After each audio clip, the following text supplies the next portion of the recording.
Pemirsa merespon perintah Kapolda Metro Jaya untuk menindak aksi premanisme di ibu kota. Polisi menangkap 7 orang preman yang membuat kericuhan di tempat hiburan malam. Subdit Jatanras Ditreskrim Polda Metro Jaya menangkap 7 preman di kawasan Bendungan Hilir, Jakarta Pusat, Kamis malam tadi. Ketujuh preman itu membuat kericuhan di salah satu tempat hiburan malam. Dalam kericuhan tersebut, 1 orang terluka dan 1 unit mobil dirusak oleh para pelaku. Sebelumnya, Kapolda Metro Jaya meminta jajarannya untuk menindak cepat aksi premanisme di ibu kota. Hal itu dipicu viralnya video aksi debt kolektor bak preman yang mengambil paksa mobil milik salah satu selebgram di sosial media.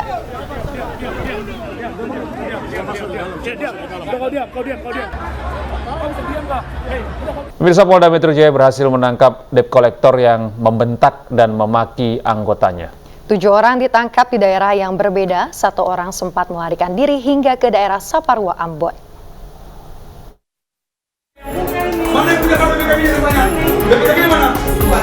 Viral di media sosial, video yang memperlihatkan seorang debt kolektor membentak dan memaki seorang anggota polisi.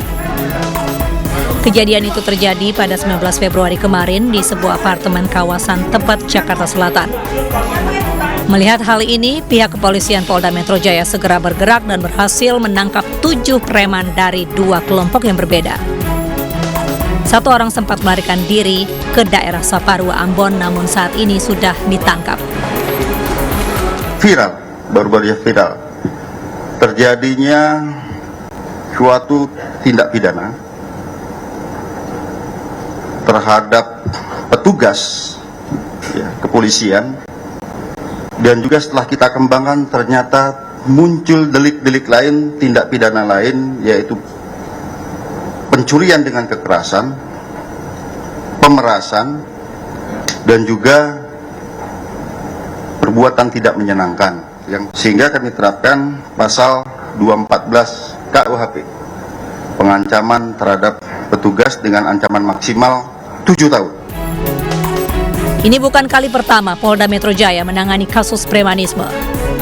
Sebelumnya, Polda Metro Jaya telah meringkus 42 tersangka dalam kasus premanisme dan masih akan terus menyelidiki supaya ibu kota bebas dari preman yang meresahkan warga.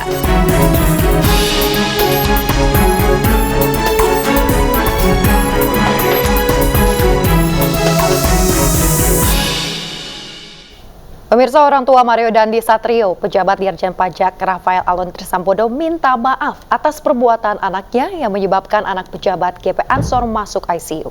Ya, Rafael juga siap diperiksa terkait harta kekayaannya yang mencapai puluhan miliar rupiah.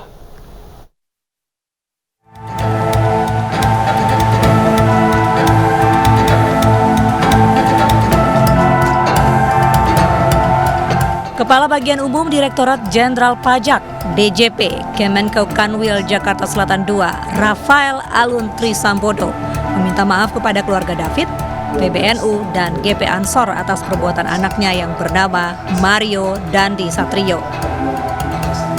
Perbuatan Mario itu membuat anak pengurus GP Ansor masuk ruang ICU.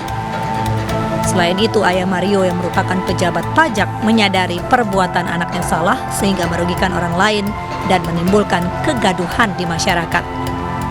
Ia pun menyatakan akan menghormati proses hukum yang berlaku. Dan dalam kesempatan ini, saya juga ingin menegaskan bahwa hal ini merupakan masalah pribadi keluarga kami. Dan kami akan mengikuti seluruh proses hukum yang sedang berjalan sesuai dengan ketentuan yang berlaku. Rafael Alun Trisambodo juga meminta maaf kepada Kementerian Keuangan karena perbuatan anaknya berpotensi menurunkan institusi tempat Rafael bekerja. Rafael juga mengaku siap memberikan klarifikasi terkait harta kekayaannya yang mencapai puluhan miliar rupiah. Saya siap memberikan klarifikasi terkait harta kekayaan yang saya miliki. Saya siap mengikuti seluruh kegiatan pemeriksaan oleh Inspektorat Jenderal Kementerian Keuangan. Saya juga meminta maaf kepada keluarga besar Kementerian Keuangan karena dengan adanya kejadian ini berpotensi menurunkan reputasi institusi dan kepercayaan publik yang telah dibangun selama ini. Dalam laporan harta kekayaan penyelenggara negara, ayah Mario, Rafael Alun Trisambodo, memiliki harta mencapai 56 miliar rupiah lebih. Sebagian besar harta kekayaan merupakan tanah dan bangunan. Rafael punya 11 aset tanah dan bangunan senilai 51 miliar rupiah lebih. Rafael memiliki 2 mobil senilai 425 juta rupiah. Tidak tercatat mobil Rubicon yang digunakan putranya. Rafael juga memiliki harta bergerak senilai 420 juta rupiah, surat berharga 1,55 miliar rupiah, kas dan setara kas 1,34 miliar rupiah, serta harta lain senilai 419 juta rupiah. Sementara itu, jika ditelisik penghasilan ASN Eselon 2 Dirjen Pajak ini, berdasarkan PP 15 tahun 2019, gaji Eselon 2 berkisar 3,3 juta sampai 3,8 juta rupiah. Sementara untuk tunjangan berdasarkan Perpres 37/2015 berkisar antara 56 juta hingga 81 juta rupiah.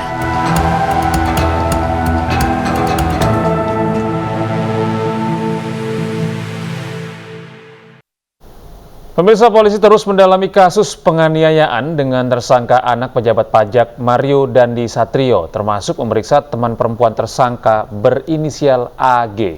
Sementara korban masih menjalani perawatan intensif di rumah sakit.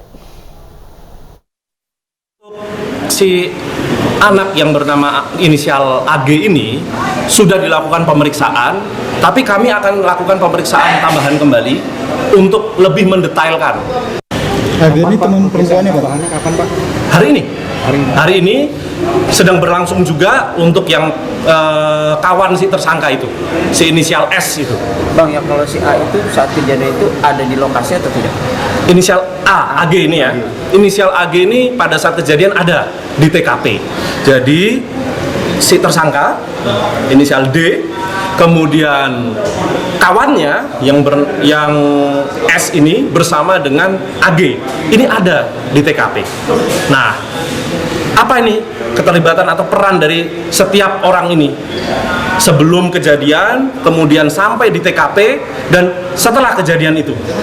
Ada kemungkinan untuk dijadikan tersangka juga atau Nah, ini masih dalam proses pendalaman. Tentu saja kita melalui mekanisme sesuai prosedur. Kita tidak boleh berasumsi, tetapi benar-benar sesuai dengan fakta-fakta yang terjadi sebenarnya di TKP pada waktu kejadian tersebut. Dan kalau untuk kondisi korban sendiri saat ini? Saat ini korban masih dalam perawatan medis di rumah sakit. Jadi korban saat ini masih tetap berada di rumah sakit untuk menjalani perawatan medis dari tim medis. Pemirsa, Menteri Agama Yakut Khalil Qaumas menjenguk korban penganiayaan anak pejabat Ditjen Pajak.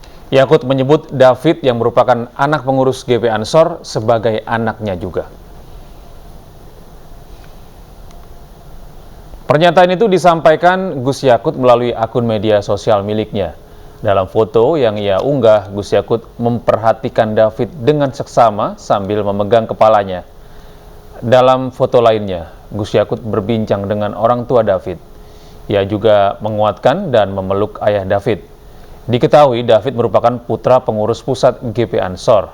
Sementara Menteri Agama Yakut Khalil Qaumas pernah menjabat sebagai Ketua Umum PP GP Ansor.